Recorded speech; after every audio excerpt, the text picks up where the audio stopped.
Right breaking news చూస్తున్నాం. Johnny master వేధింపుల కేసులో మరో దుమారం రేగింది. కేసును నీరుగార్చేందుకు కొంతమంది ఇండస్ట్రీ పెద్దలు ప్రయత్నం చేస్తున్నట్లుగా తెలుస్తోంది.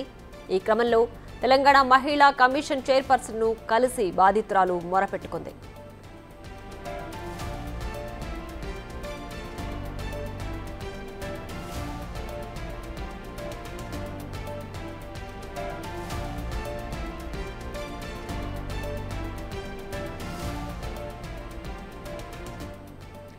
ఇక జానీ మాస్టర్ వేధింపుల కేసులో మరో ట్విస్ట్ నెలకొంది.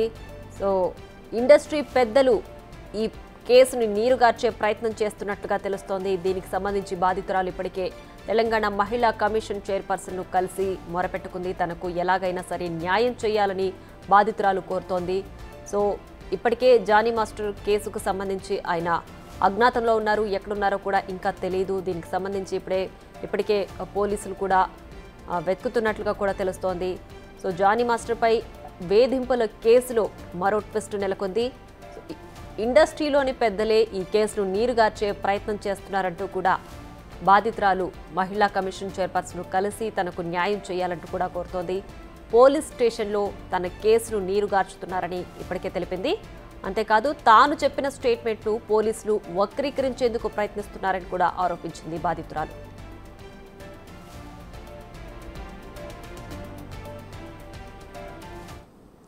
ఇక దీనికి సంబంధించి మరింత సమాచారం మా అసోసియేట్ ఇన్పుట్ ఎడిటర్ గణేష్ లైవ్లో అందిస్తారు.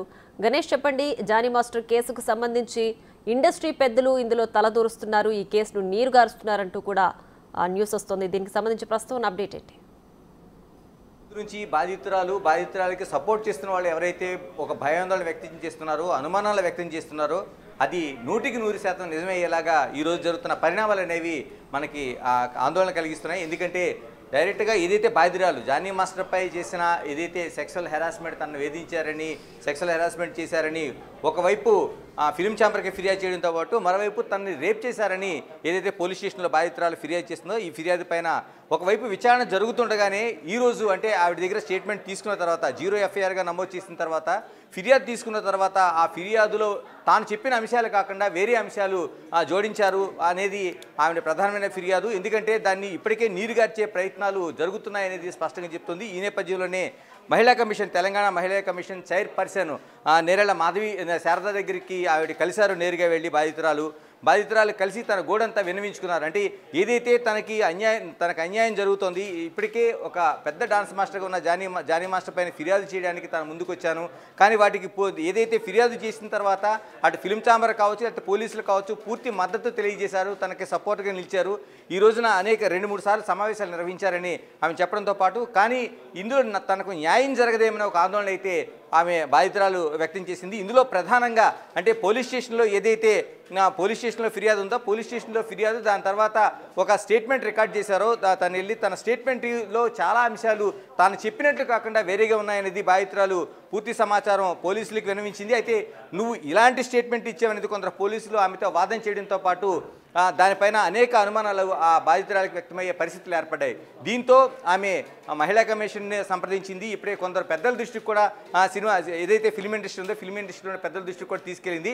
ప్రధానంగా కొందరు నిర్మాతలు ఇప్పటికే జానీ మాస్టర్ పక్షాన్ని తీసుకొని కొందరు నిర్మాతలు పోలీసుల పైన లేకపోతే కొందరు ఎవరైతే వాళ్ళకి అనుకూలంగా ఉన్నారో వాళ్ళతో చెప్పి ఈ కేసును నీరుగార్చే ప్రయత్నం చేస్తున్నారని బాధితురాలు స్పష్టమైన ఒక ఆరోపణ అయితే చేస్తుంది. తనకు న్యాయం జరగదేమనే అనే అనుమానాలు వ్యక్తం చేస్తుంది. నిన్నే ఫిలిం ఛాంబర్ ఒక కీలకమైన సమావేశం నిర్వహించింది.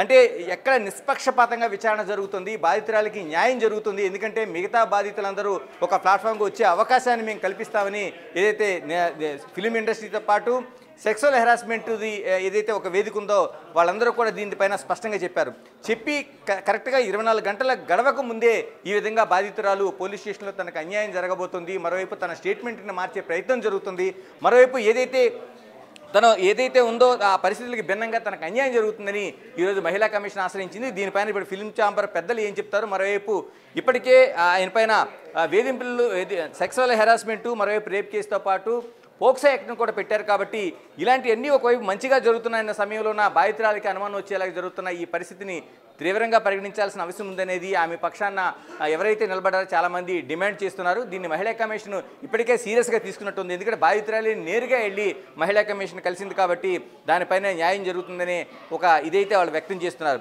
ఏదేమైనా దీనిపైన ఇప్పుడు పోలీసులు ఏ విధంగా స్పందిస్తారు, మరోవైపు ఇప్పటికే షికాగోలో దీనిపైన ఆమె పూర్తిగా ఆ కేసుని మానిటరింగ్ చేస్తున్న అధికారిగా ఉన్నారు కాబట్టి ఆమె ఏం చెప్తారు, మరోవైపు మిగతా అంశానికి సంబంధించి అటు ఫిలిం ఛాంబర్ నుంచి కావచ్చు మిగతా వాళ్ళు కావచ్చు దీన్ని ఏ విధంగా తీసుకుంటారో బాధితురాలు చెప్పిన విషయాన్ని అనేది ఒక ఆసక్తికరమైన అంశం కాదు. ఈ కేసు ఎటువైపు రూపం దాల్చిపోతుంది అనేది అనేక అనుమానాలకి సందేహాలకి ఒక వేదికగా మనకి ఆ బాధితురాలు ఫిర్యాదు మనకు కనిపిస్తోంది.